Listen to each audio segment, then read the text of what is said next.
Hi friends, welcome to my channel. అందరూ ఎలా ఉన్నారు? అలాగే ఎఫ్ఈఓ ఎఫ్ఎస్ఓ ప్రిలిమ్స్ క్లియర్ చేసిన వాళ్ళందరికీ హార్టీ కంగ్రాచులేషన్. అలాగే డిస్క్వాలిఫై అయిన అలాగే మెయిన్స్కి సెలెక్ట్ అయిన వాళ్ళందరికీ హార్డ్ లక్. ఫ్యూచర్లో వేరే జాబ్స్ ట్రై చేద్దరు కానీ ఛానల్ని ఫాలో అవ్వండి. ఫ్యూచర్లో మీరు ఎలా సక్సెస్ అవ్వాలో మంచి కాంపిటేటివ్ గైడెన్స్ అయితే మీకు అందరికీ ఇవ్వడం అయితే జరిగింది.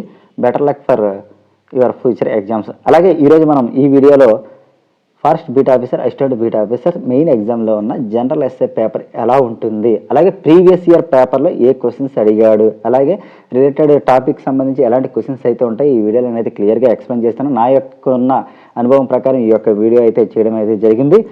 మీకు చెప్పిన విధంగానే లాస్ట్ వీడియోలో చెప్పా, ఒక 5 డేస్లో నేను వీడియో చేస్తానని చెప్పాను, కానీ కొద్దిగా బిజీ షెడ్యూల్ కారణంగా 1 వీక్ నుంచి వీడియో చేయడం లేట్ అయింది. ఇప్పుడు ఈ వీడియో చేస్తున్నాను. ముందుగా జనరల్ ఎస్ఏ మనకు మెయిన్స్లో 50 మార్క్స్ ఉంటుందన్నమాట. ఇదేది డిస్క్రిప్టివ్ అనమాట, మనం రాస్తూ ఉండాలన్నమాట. General SA paper English, Telugu, Urdu మీడియంలో ఏ లాంగ్వేజ్లో అయితే మనం అయితే రాయడం జరుగుతుంది. క్వశ్చన్ కూడా అలాగే ఇవ్వడం అయితే జరుగుతుంది. ఇది మొత్తం మనకి 50 మార్క్స్ ఉంటుంది. 45 నిమిషాలు అయితే ఇవ్వడం జరుగుతుంది అనమాట. ఈ పేపర్ ఎలా ఉంటుందంటే మెయిన్స్లో మార్నింగ్ ఎగ్జామ్ ఉంటుంది. మార్నింగ్ ఫస్ట్ మనం డిస్క్రిప్టివ్ రాస్తాం, దాని తర్వాత పేపర్ 1 రాస్తాం, తర్వాత మధ్యాహ్నం గ్యాప్ ఉంటుంది, తర్వాత ఆఫ్టర్నూన్ మనకు మళ్ళీ పేపర్ 2 ఉంటుంది. ఈ విధంగా మెయిన్స్ ఎగ్జామ్ అయితే కండక్ట్ చేయడం జరుగుతుంది. అందులో ముందుగా మనం ఇప్పుడు జనరల్ ఎస్ఐ గురించి మాట్లాడుకుంటున్నాం కదా, ఇది ఒక క్వాలిఫైయింగ్ టెస్ట్ అనమాట. మనకి మినిమం మార్క్స్ వస్తే సరిపోతుంది అనమాట. లాస్ట్ టైం ఏ క్వశ్చన్ ఇచ్చాడంటే ఒకసారి చూడండి, ఏ విధంగా ఇచ్చాడో ఆ క్వశ్చన్ దాని ప్రకారం ఫ్యూచర్లో మీకు కూడా ఈజీగా ఐడెంటిఫై చేయడానికి అయితే అవుతుంది. ముందు లాస్ట్ టైం ఇచ్చిన క్వశ్చన్ ఏంటంటే చూడండి, ఒకసారి నేను ఇప్పుడు చూపిస్తున్నాను. అడవిని నిర్వచించండి. ఆంధ్రప్రదేశ్ గల అడవుల రకాలను పేర్కొంటూ మానవులు అడవుల నుంచి పొందుతున్న లాభాలను వర్ణించుము. అడవులను పరిరక్షించవలసిన ఆవశ్యకతను వివరిస్తూ నీ ఉద్దేశాన్ని దాన్ని సాధించడానికే అనుసరించే విధానమును పేర్కొనుము. చూసారు కదా, చాలా సింపుల్గా ఇచ్చారనమాట. అడవి, వాట్ ఈజ్ ఫారెస్ట్ అంటే ఏమిటి, అందులో టైప్స్, అలాగే దాని నుంచి హ్యూమన్ పొందుతున్న లాభాలు, అదే అడవులని మనం ఎందుకు చేస్తే ఉపయోగంగా ఉంటుంది అని సింపుల్గా ఇచ్చాడు. జనరల్స్ అంటే చాలా సింపుల్గా ఉంటుంది. ఈ విధంగానే క్వశ్చన్ పేపర్ అయితే ఉంటుంది. మన ఈజీగా రాసే విధంగా మాత్రం ఉంటుంది. సొంతంగా మన యొక్క మనకున్న పరిజ్ఞానంతో రాసేది జనరల్ ఎస్సే అనమాట. మనం ఒక పేపర్ని ఒక ఇచ్చిన దాన్ని అనాలిసిస్ చేసి రాయగలుగుతున్నామా లేదనేది మాత్రమే చూస్తాడనమాట. ఇది మనకు ఈ విధంగా ఇచ్చాడు. చూసారా, చాలా సింపుల్గా ఇచ్చాడు. ఈసారి కూడా ఇంత సింపుల్గా అయితే ఇవ్వడం అయితే జరుగుతుంది. మరీ టఫ్గా అయితే ఉండదు. మీకు ఏ విధంగా ఉంటుందో క్వశ్చన్ పేపర్ చూపించడం కోసం చూపించాను. ఇది లాస్ట్ 2019 మెయిన్స్లో ఇచ్చిన క్వశ్చన్ అనమాట. ఈ విధంగానే కూడా ఫ్యూచర్లో కూడా వచ్చే ఎగ్జామ్స్ కూడా ఉండొచ్చు. ఇంకా ఇది కాదు, ఇంకా డిఫరెంట్గా ఉండొచ్చు. ఈ విధంగానే ఉంటుంది. మీరు ఎక్కువ ఇబ్బంది పడాల్సిన లేదు. మినిమం 3 పేజెస్ ఫిల్ చేసైతే మ్యాక్సిమం క్వాలిఫై అయితే జరుగుతుంది. నాకున్న పరిజ్ఞానం ప్రకారం మనకి ఇచ్చిన కంటెంట్లో ఏమి ఇచ్చాడు, SI related to forest and environment అని ఇచ్చాడు. చూసారు కదా, అంటే ఫారెస్ట్ సంబంధించి, ఎన్విరాన్మెంట్ సంబంధించి క్వశ్చన్ ఇస్తాడు. ఇందాక చూసారు కదా ఫారెస్ట్ సంబంధించి ఎలా క్వశ్చన్ ఇచ్చాడు.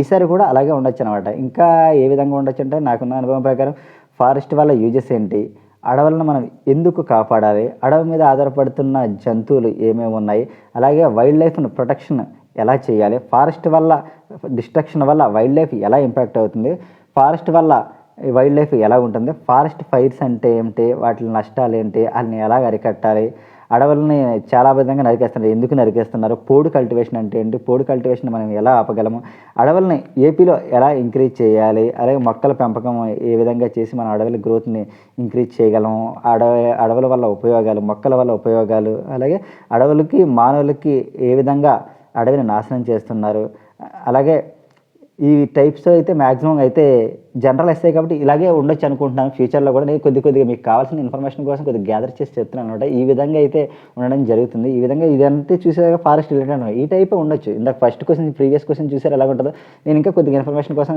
కొద్దిగా చెప్పానండి. ఈ విధమైన ఇన్ఫర్మేషన్ మనం ఇంకా ఎనాలిసిస్ చేసుకొని ఇంకా ఎక్కువ సంపాదించుకున్నారంటే మీకు ఇంకా ఈజీగా ఉంటుంది అనమాట. అలాగే ఇంకేమి ఇచ్చాడు, ఎన్విరాన్మెంటల్ ఇచ్చాడు, ఫారెస్ట్ ఇచ్చాడు. ఫారెస్ట్ గురించి నేను చెప్పాను ఏ విధంగా ఇంకా ఉండొచ్చు అని. అలాగే ఎన్విరాన్మెంటల్ కూడా మనకి ప్రతి సంవత్సరం మనం చూసేదే. ఇప్పుడు మన చిన్నప్పటి నుంచి ఎన్విరాన్మెంట్ గురించి చదువుతాం, పర్యావరణం గురించి చదువుతున్నాం. అలాంటి రిలేటెడ్ క్వశ్చన్ ఈసారి ఎన్విరాన్మెంటల్ కూడా ఇచ్చాం. మన లాస్ట్ టైం ఫారెస్ట్ ఇచ్చాడు, ఈసారి ఎన్విరాన్మెంట్ కూడా ఇవ్వచ్చు అనమాట. ఎన్విరాన్మెంటల్ కూడా ఎలాగుంటాయి మ్యాక్సిమం, వాట్ ఈజ్ ఎన్విరాన్మెంట్ అంటే ఏంటి, పొల్యూషన్ అంటే ఏమిటి, అలాగే వాటి నుంచి పొల్యూషన్ని ఎలా కంట్రోల్ చేయగలం, మిటిగేషన్ మెథడ్స్ ఏంటి, పొల్యూషన్ టైప్స్ ఏంటి, ఎయిర్ పొల్యూషన్ ఉంటుంది, వాటర్ పొల్యూషన్ ఉంటుంది, సౌండ్ పొల్యూషన్ ఉంటుంది, వాటిని ఏ విధంగా మనం అరికట్టాలి, అలాగే ప్లాస్టిక్ పొల్యూషన్ ఉంటుంది, సాయిల్ ఏమో ఎరోజన్ అయిపోతుంది, సాయిల్ని ఎరోజన్ అవ్వకుండా ఫారెస్ట్ ఏ విధంగా కాపాడుతుంది, సాయిల్ పొల్యూషన్ టైప్స్ ఏంటి, అలాగే వాటర్ కూడా మనకి రెయిన్ వాటర్ గట్టా ఉంటుంది, వాటిని ఎలా కాపాడుకోవాలి, ఎలా వాటిని హార్వెస్టింగ్ చేయాలి, వాటి టైప్స్ ఏంటి, చెక్ డామ్స్ని కట్టేసి చెరువుల్ని కట్టేసి మనం ఎలా దాన్ని సాయిల్ని దాంతోపాటు వాటర్ని ఎలా పట్టుకోవాలి. అలాగే క్లైమేట్ చేంజెస్ కూడా చాలా ఇంపార్టెంట్ టాపిక్. ఇది కూడా రిలేటెడ్ టు మనకు environment climate change, global warming, వాటి వల్ల కాజెస్ ఏంటి, అలాగే సోలార్ ఎనర్జీని ఉపయోగించి మనం ఏం చేయొచ్చు, విండ్ ఎనర్జీని ఉపయోగించి ఏం చేయొచ్చు, ఎలక్ట్రిక్ కన్జంప్షన్ చాలా ఎక్కువైపోతుంది, దానివల్ల ఇబ్బందులు ఏంటి, ఎయిర్ పొల్యూషన్ ఎక్కువైపోతుంది, వాటిని ఎలా అరికట్టాలి, ఏ విధంగా మనం అయితే చేయగలుగుతాము, అలాగే renewal energy, non renewal energy అనేవి ఉంటాయి కదా, వీటికి సంబంధించి ఇదంతా ఎన్విరాన్మెంటల్ కింద వస్తుందన్నమాట. మ్యాక్సిమం నాకు తెలిసి నేను ఇప్పుడు చెప్పిన ఈ టాపిక్స్ అన్నీ కూడా మీకు ఒక అవగాహన కోసం చెప్తున్నాను అనమాట. ఈ విధమైన క్వశ్చన్స్ కూడా అడగొచ్చు అనమాట. ఎస్ఐ కదా, ఇవన్నీ జనరల్ టాపిక్స్, వీటి మీద మనం సింపుల్గా రాయొచ్చు అనమాట. వీటి మీద కొద్దిగా మీరు పరిజ్ఞానం తెచ్చుకున్నారనుకో ఎస్ఐ ఈజీగా అటెంప్ట్ చేయొచ్చు అనమాట. మనకు 50 మార్క్స్, ఇదేంటంటే క్వాలిఫైయింగ్ మార్క్స్. మనం అక్కడ ఇచ్చాడు కదా, తెలుగులోనే రాయొచ్చు, ఇంగ్లీష్లోనే రాయొచ్చు, ఉర్దూలో రాయొచ్చు అన్నాడు. 3 మీడియంస్ కూడా ఇచ్చాడు. రాస్తే పూర్తిగా తెలుగులో రాయండి, లేకపోతే పూర్తిగా ఇంగ్లీష్లో రాయండి, ఎవరికైతే పరిజ్ఞానం ఉందో అది రాయండి. మినిమం 45 నిమిషాలు ఉంటుంది. మనం ఒక 5 నిమిషాల్లో మనకు ఏ క్వశ్చన్ ఏమి ఇచ్చాడు, ఏ విధంగా రాయడానికి తెలిసిపోతుంది. ఆ 45 నిమిషాల్లో మ్యాక్సిమం ఒక బుక్లెట్ ఇస్తాడు. ఆ బుక్లెట్లో 3 పేజీలు నింపేస్తే ఈజీగా క్వాలిఫై అయిపోతున్నాడు, తప్పులు లేకుండా. ఆడు ఏదైతే క్వశ్చన్ ఇచ్చాడో ఆ క్వశ్చన్కి సంబంధించిన ఆన్సర్, కంటెంట్, ఇప్పుడు నేను చెప్పాను చూడు, ఇలాంటి కంటెంట్ కూడా ఉండొచ్చు. ఇలాంటి కంటెంట్కి సంబంధించి మీరు ఇన్ఫర్మేషన్ గ్యాదర్ చేసుకొని ప్రిపేర్ అయ్యానికి ఈజీగా ఉంటుంది. ఇదేంటిది, ఫారెస్ట్ బీట్ ఆఫీసర్, చాలా చిన్న ఎగ్జామ్ అనమాట. High level exam, group 2, group 1 అంత ఎగ్జామ్ కాదు. సో జనరల్ ఏంటంటే చాలా సింపుల్గా జనరల్గానే ఉంటుంది. మనం ఎంత రాయగలిగేటట్టే ఉంటుంది. మనం రాయగలిగితే సరిపోతున్నాడు. మీరు ఏం భయపడద్దు, సింపుల్గా ప్రిపేర్ అవ్వండి. నేను ఎప్పుడైతే కాన్సెప్ట్ చెప్పానో ఆ విధమైన కాన్సెప్ట్స్ ఇంకా నేర్చుకోండి. నేనేదో జనరల్గా మీకు ఏదైనా ఇన్ఫర్మేషన్ ఉపయోగపడుతుందని చెప్పడం అయితే జరిగింది. మీరు కూడా ఇంకా ఎక్కువ, మీరేంటి కాంపిటేటివ్ అభ్యర్థి, ఇంకా మీకు దానికి సంబంధించి ఇంటర్నెట్ చాలా ఉంది, ప్రతి ఒక్కరి దగ్గర సెల్ ఫోన్, అందులో సెర్చ్ చేయండి, మీకు సంబంధించి చాలా ఇన్ఫర్మేషన్ వస్తుంది. అలాగే చదువుకోండి, సరిపోద్ది అనమాట. మీరు ఎక్కువ జనరల్ ఎస్ఐ గురించి ఇబ్బంది పడొద్దు, చాలా ఈజీగా అయిపోద్ది. మ్యాక్సిమం నేను లాస్ట్ టైం ఎగ్జామ్ రాసిన వాళ్ళు ఎవరైనా జనరల్ ఎస్ఏలో డిస్క్వాలిఫై అయ్యారంటే ఎవ్వరు కూడా అవ్వలేదు. 90% ఎవ్వరు అవ్వరు. ఎందుకంటే మ్యాక్సిమం ప్రతి ఒక్కరు రాయగలడు. ఇప్పుడు ఎలాగో మెయిన్స్కి వచ్చారంటే కంపల్సరీ రైటింగ్ స్కిల్స్ ఉంటుంది. మనం చిన్నప్పటి నుంచి రాసే ఎగ్జామ్సే రాస్తాం అనమాట. ఇప్పుడు కూడా అదే రాయండి, ఇబ్బంది ఏం లేదు. మీరు అయితే డిస్క్వాలిఫై అవ్వరు, దానికోసం ఎప్పుడు భయపడద్దు, సింపుల్గా ఉంటుంది, చాలా ఈజీగా రాయొచ్చు. ఆ క్వశ్చన్ బట్టి చూసుకోండి అనమాట. ఫారెస్ట్ రిలేటెడ్ టు ఎన్విరాన్మెంటల్ రెండు కూడా అనమాట. ఫారెస్ట్కి సంబంధించి యానిమల్స్ కానీ, అలాగే వాటి అన్నింటి గురించి కూడా ఉంటుంది అనమాట. వైల్డ్ లైఫ్ గురించి, అన్నింటి గురించి ఉంటుంది. వాటిని ఎన్విరాన్మెంటల్ని ఇందాక నేను చెప్పిన కాన్సెప్ట్లతో పాటు ఇంకా మీరు నేర్చుకోవడానికి ఈజీగా అటెంప్ట్ అయితే చేయడం అయితే జరుగుతుంది. మీరు ఎటువంటి ఇబ్బంది కూడా పడక్కర్లేదు. 50 మార్క్స్ ఈజీగా క్వాలిఫై అయిపోతారు. నేను చెప్పే సజెషన్ ఏంటంటే కంపల్సరీగా మీకు ఇచ్చే పేపర్లో ఒక 3-4 పేజీలు ఆడిచ్చిన క్వశ్చన్కి సంబంధించిన ఆన్సర్ రాస్తే మీరు ఈజీగా క్వాలిఫై అయిపోతారు. తప్పులు రాయొద్దు. పూర్తిగా రాస్తే తెలుగులో రాయండి, పూర్తిగా రాస్తే ఇంగ్లీష్లో రాయండి. ఆ సగం ఇటు రాయొద్దు. ఎందుకంటే ఎగ్జామినర్ మనకు మ్యాక్సిమం జనరల్ ఎస్ఐలో ఎప్పుడు అయ్యే చూస్తూ ఉంటాడు అనమాట. మ్యాక్సిమం ఎక్కడ కూడా 90% ఎవరు డిస్క్వాలిఫై అవ్వరు.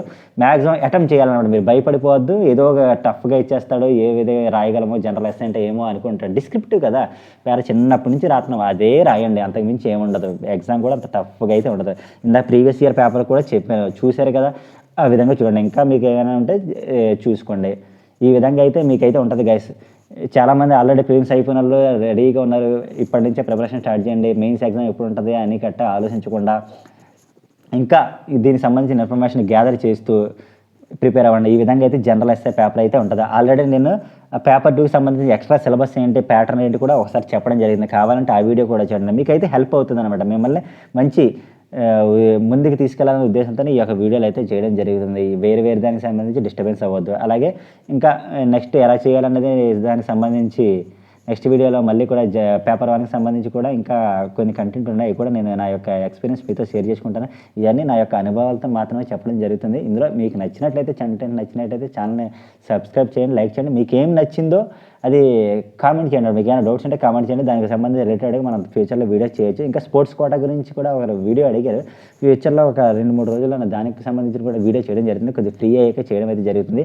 ఈ విధంగా అయితే జనరల్ ఎస్ఐ పేపర్ అయితే ఉంటుంది ఫ్రెండ్స్. మీరైతే చూడండి, మీరైతే బాగా రాయండి. All the best. ప్రిపరేషన్ అయితే చాలా గట్టిగా చేయండి. కాంపిటీషన్ అయితే చాలా హెవీగా ఉంటుంది. దాని ప్రకారం మీరైతే కంపల్సరీగా ప్రిపరేషన్ అయితే స్టార్ట్ చేయండి ఫ్రెండ్స్. ఇప్పటి నుంచే స్టార్ట్ చేయండి, టైం వేస్ట్ చేయొద్దు.